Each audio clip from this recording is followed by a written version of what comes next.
Está no ar mais um Capital Humano. 7 em cada 10 empresas prevê que vai precisar de contratar no setor do marketing digital.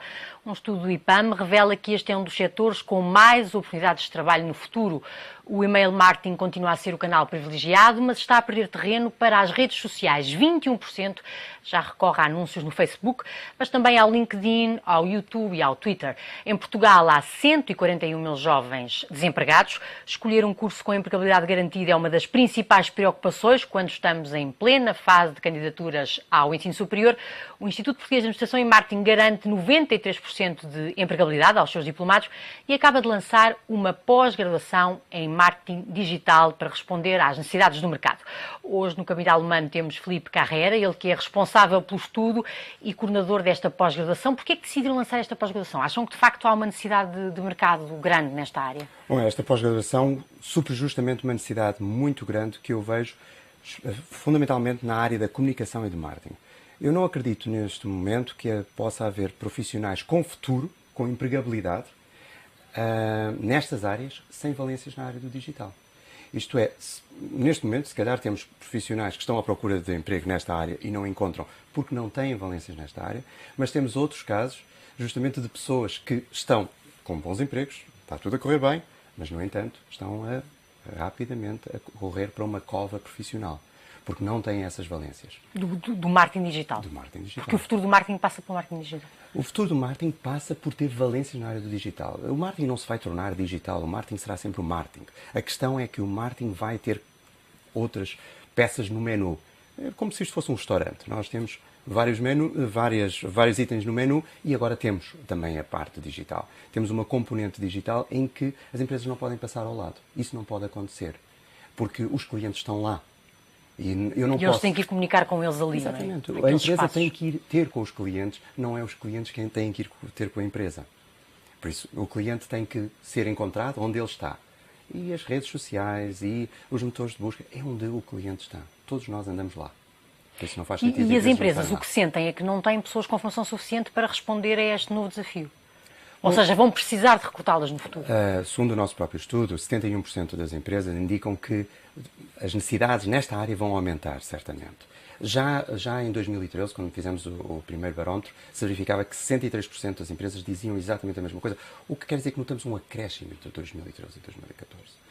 Isto não está a acalmar, está a aquecer ainda mais. Por isso, isto não é o ponto de chegada, é ainda o ponto de partida. Estamos ainda a começar nessa grande caminhada. E quando falamos em marketing digital, uma pessoa que seja especialista nessa área tem que dominar que tipo de competências é que é importante dominar? Ou seja, que tipo de competências é que a pós-graduação que coordena vai dar às pessoas? A pós-graduação que eu coordeno procura trabalhar algo que é tanto ao nível do saber fazer, isto é, saber trabalhar redes sociais, saber trabalhar motores de busca, saber trabalhar a marca online, saber trabalhar toda a questão da informação que é recolhida através dos sites. Que isso é algo que, curiosamente, não é muito trabalhado, porque o nível de informação que nós obtemos em termos das interações com o cliente, quer seja em termos de redes sociais, quer seja em termos de sites, é tão enorme. Que pode ser utilizado, não é? Não, e pode ser utilizado, mas é enorme a quantidade de dados que nós temos. Por isso obriga a metodologias específicas, em termos de data mining, por exemplo, para poder trabalhar esses dados. Também trabalhamos uma questão que eu não vejo outros cursos a tratar, que é a questão de parte jurídica. Porque normalmente eu diria que é a componente não sexy da pós-graduação, porque efetivamente não estamos a falar sobre aquilo que é sexy, o microblogging, as redes sociais, mas é uma componente que é extremamente importante, porque eu vejo também muitos profissionais a terem a noção que isto da internet e das redes sociais é uma espécie de faroeste. Mas não é. Há regras. Há regras a cumprir. E quando não são cumpridas, há coimas e até inclusive em casos extremos, penas de prisão. Eu não fazia ideia. Pois, mas em casos que é de difamação ou de não? Tem a ver com, por exemplo, a violação grave em termos da privacidade. E que essa violação grave às vezes é feita por procedimentos que até são habituais em algumas empresas. Dê-me um exemplo. Por exemplo, um caso que nós encontramos... Houve este agora do Facebook, não é? Há pouco tempo. Não, mas eu vou dar um exemplo comezinho, digamos assim, que até vai ser mais fácil de entender por todas as empresas, desde a PME até à grande empresa. Muitas vezes nós temos uma base de dados, uma pequena base de dados, até feita numa folha de cálculo em Excel. E temos, como é lógico, não devemos ter campos em que indicamos a raça da pessoa, a sua orientação sexual. Isto toda a gente toma como bom senso. Há essa limitação. Há essa limitação, como é lógico. E toda a gente toma como bom senso, que quer dizer, não faz muito sentido em termos de dados. Mas, curiosamente, há sempre um campo de observações. Que é para, no fundo, algum comentário que tivemos relativamente àquela pessoa. Mas esse tipo de campo é totalmente proibido. Porquê? Porque aí eu posso meter todas as outras informações. E, portanto, poderá haver casos de discriminação que são proibidos por lei. Diga uma coisa, em termos do marketing digital, se fosse uma empresa agora que comece e que queira entrar nesta área, o que está mais a crescer é o Facebook, é isso? Ou seja, sim, o que nós verificamos, as redes sociais estão a crescer muito porque, efetivamente, há uma parte substancial da população portuguesa, quase 5 milhões de pessoas que estão no Facebook. Umas mais ativas. É metade da população, é uma coisa impressionante. Se nós formos a pensar em termos de meios de comunicação, é enorme. Eu costumo dizer, muitas vezes há uma crítica assim ao Facebook, que se pensa, o Facebook é um sítio onde as pessoas têm discussões parvas, basicamente, não têm discussões elevadas. Mas é uma fonte de informação, olha, para os jornalistas é uma fonte de informação cada vez mais importante. E eu diria que para essas pessoas têm que olhar para um Facebook como se fosse um imenso restaurante. Eu quando entro num restaurante, numa mesa, se calhar estão a discutir filósofos alemães, numa outra estão a discutir o Mundial, noutra estão a discutir o tempo. Portanto, nós temos é que ir para os sítios... É um local de encontro. É um local onde nós vemos o nosso cliente a interagir e que podemos ter muita informação. E como é que se faz marketing, por exemplo, no Facebook? Não é, são aquelas coisas que aparecem... Não, há outras formas, não é? A questão é que temos que ir voltar um bocadinho mais atrás. É a questão, digamos assim, no velho marketing, a ideia é a segmentação demográfica. Eu tenho um determinado nível de rendimento, eu tenho uma determinada idade, target. Eu vivo em determinado sítio, então, logicamente, eu não vou aceder a determinados produtos e outros não. Só que isto está a mudar por completo. Quando nós pensamos, por exemplo, na questão da idade, eu lembro-me o que era uma pessoa com 70 anos quando era miúdo. Era uma pessoa que, basicamente, estava, como se costuma dizer... Ultrapassada. Não, eu diria mesmo com os pés na cova, não é ultrapassada. Agora está a começar uma nova vida. Essa pessoa pode ter uma nova vida. Isto é, pondo no caso extremo, eu posso ter, efetivamente, um surfista em Beja de 60 anos. Pois pode. E há casos. Isto, nos anos 70, por exemplo, era impensável. Porquê é que isto é importante e o que é que isto tem em relação com o Facebook?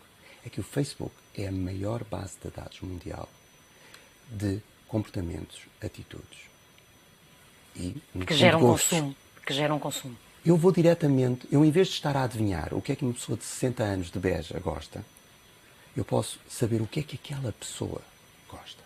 Dirigir-me àquela, independentemente dela ser de Beja, de ter 60 anos, ela pode ser fanática do surf. E, portanto, pode comprar produtos associados ao surf. Exatamente. E, portanto, o importante é fazer algum levantamento, mas isso também depois pode incorrer em coisas ilegais, não é?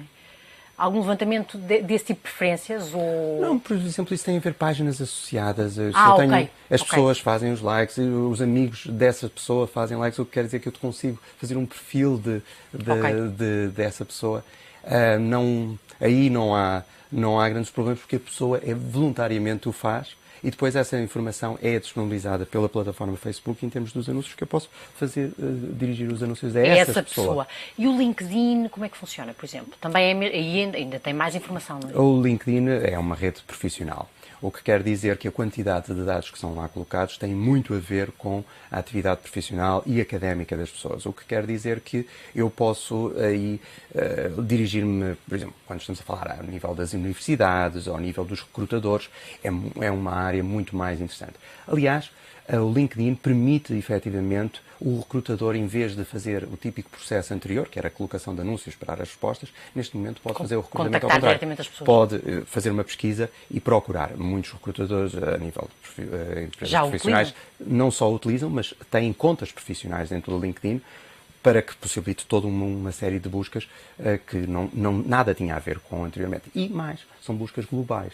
O que quer dizer que quando nós falamos de um mundo globalizado, ele é mesmo globalizado. Isto é, alguém em Portugal pode ser encontrado por uma empresa da Nova Zelândia que lhe propõe um contrato em Singapura. E isto funciona assim. Isto está a acontecer. Cada vez mais funciona assim. E o Twitter? O Twitter não percebo como é que se pode... O Twitter é uma plataforma que é como o bacalhau, há mil e uma maneiras de comer, não é? Isso é verdade. É a mesma coisa. De utilizar, será? O Twitter é uma plataforma que é mais utilizada nos Estados Unidos. Sim, em Portugal não é tanto. Não é tanto, porque eu penso que ainda não temos determinados comportamentos, que eu diria que são comportamentos digitais. Isto é, por exemplo, uma das coisas que nós trabalhamos em termos de pós-graduação é algo que é o ser digital. Por isso nós trabalhamos as ferramentas, mas depois o ser digital. Porque eu posso... Ou seja, como é que se gera a nossa presença no digital, é isso? Ir um pouco mais longe. Mais. Porque, explicar-lhe brevemente, é que nós temos neste momento acesso a todos os tablets, os smartphones, os computadores, o software, mas muitas vezes temos os mesmos comportamentos que tínhamos quando não tínhamos estes instrumentos. O que não faz sentido. O que não faz sentido. Mas é o normal, tal como há uns anos atrás, quando a microinformática entrou nas empresas, as pessoas utilizavam os computadores como se máquinas de escrever se tratassem, sem grandes diferenças, quando estavam perante uma ferramenta muito mais poderosa. É normal. A inovação vai sempre à frente, a inovação tecnológica vai sempre à frente da mudança de comportamento. Por isso nós o que trabalhamos aqui é uma mudança de comportamento. Porque também tem a ver com uma questão de credibilidade dos nossos alunos. Se nós não temos uma atitude digital, isto é, se a nossa forma de trabalhar, a nossa forma de nos relacionarmos, a nossa forma de comunicar, até a nossa forma de aprender não é digital, como é que nós podemos influenciar outros a serem digitais? Como é que nós podemos influenciar organizações a fazer essa transação? O que é ter um comportamento digital? É utilizar as ferramentas digitais de uma forma em que... Diferente. De comunicação, uma forma... Não só de comunicar de uma forma diferente, mas também, por exemplo, isto para pegar no exemplo do Twitter. Porque uma das coisas que nós incentivamos os nossos alunos é partilharem a sua aprendizagem, aquilo que estão a aprender naquele preciso momento, através do Twitter. Que é uma micromensagem, não é? Exatamente. Basicamente é uma micromensagem que funciona muito como na linguagem jornalística, porque na linguagem jornalística nós temos o título, temos o lead. É um título. São os 140 caracteres, mais ou menos. E a partir daí é que eu vejo a notícia, é que eu vejo o vídeo. É por causa daquele título, é por causa daquele pequeno resumo. Ou seja, e os seus alunos são ensinados a fazer mensagens que sejam eficientes e que captem a atenção, quer no Facebook, quer no Twitter, quer... Exatamente, mas a ir mais longe, a ter essa atitude de a sua primeira iniciativa, digamos... principal preocupação. A sua principal preocupação é partilhar aquilo que estão a aprender. Diga-me uma coisa, houve aí no filme que retrata um bocadinho a questão a construção do Facebook, houve alguma resistência em ser colocada publicidade no Facebook? Pelo fundador. Agora, neste momento, isto já é uma coisa que está ultrapassada, mas assim há uma limitação muito grande, não é? O espaço que é dedicado à publicidade é pouco. Isto vem das anteriores redes sociais. As primeiras redes sociais eram um festival de publicidade. Esse festival de publicidade matou a rede.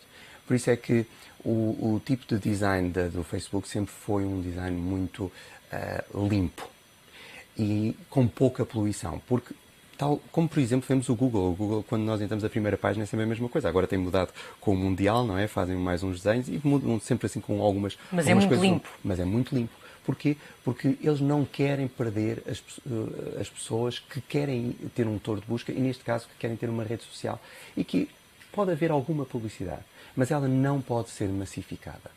Porque esse é um dos erros dos meios tradicionais, porque nós estamos a bombardear as pessoas com uma média de 3.000 mensagens publicitárias por dia. Aguenta. Aqueles cookies que estão sempre a Não, e não só, nos meios tradicionais. 3.000 mensagens, você acorda e ao fim do dia em média são 3.000 mensagens publicitárias.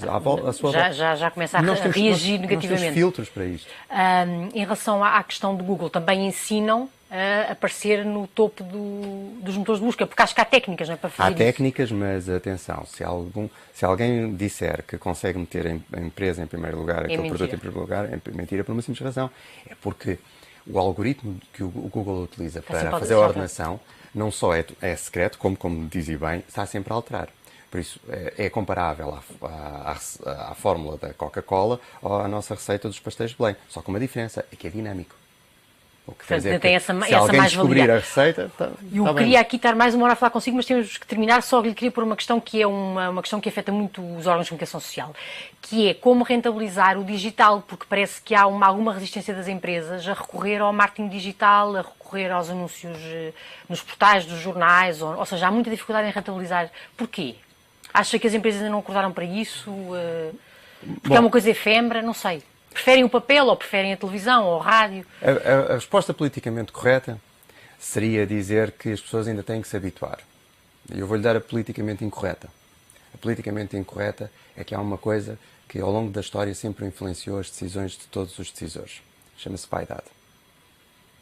Isto é, quando nós vamos a pensar em determinados decisores com determinadas gerações, quando o seu anúncio aparece em determinados sítios, Num jornal, por exemplo, de prestígio. eles estão a colocar-se num pedestal perante os seus pares. A que o comum das pessoas não chega. O que quer dizer que é algo que é mais mostrado aos seus pares do que é mostrado a outros. Mas, se nós pensarmos às vezes na utilização de determinadas celebridades, se calhar por trás está o interesse em conhecê-las. Pois. E se calhar até apresentar ao filho para que o filho fique orgulhoso. Por isso, a vaidade nestes No digital essa vaidade já não é tão... não sobressai tanto porque quase toda a gente pode lá estar. Sabe, ninguém lhe vai telefonar à meia da noite a dizer fantástico anúncio no Google. Pois.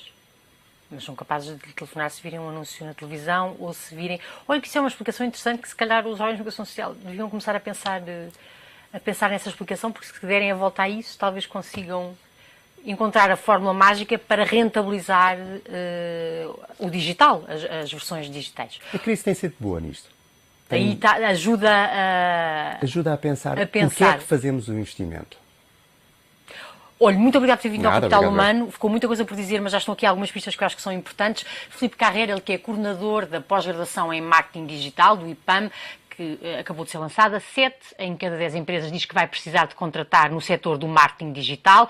Um estudo do IPAM revela que este é um dos setores com mais oportunidades de trabalho no futuro. Já sabe, podem encontrar mais oportunidades de emprego e formação no suplemento de Universidades de Emprego do Diário Económico, às segundas-feiras. Voltamos na próxima edição com mais um tema de Capital Humano, o recurso mais importante de qualquer economia ou empresa de sucesso.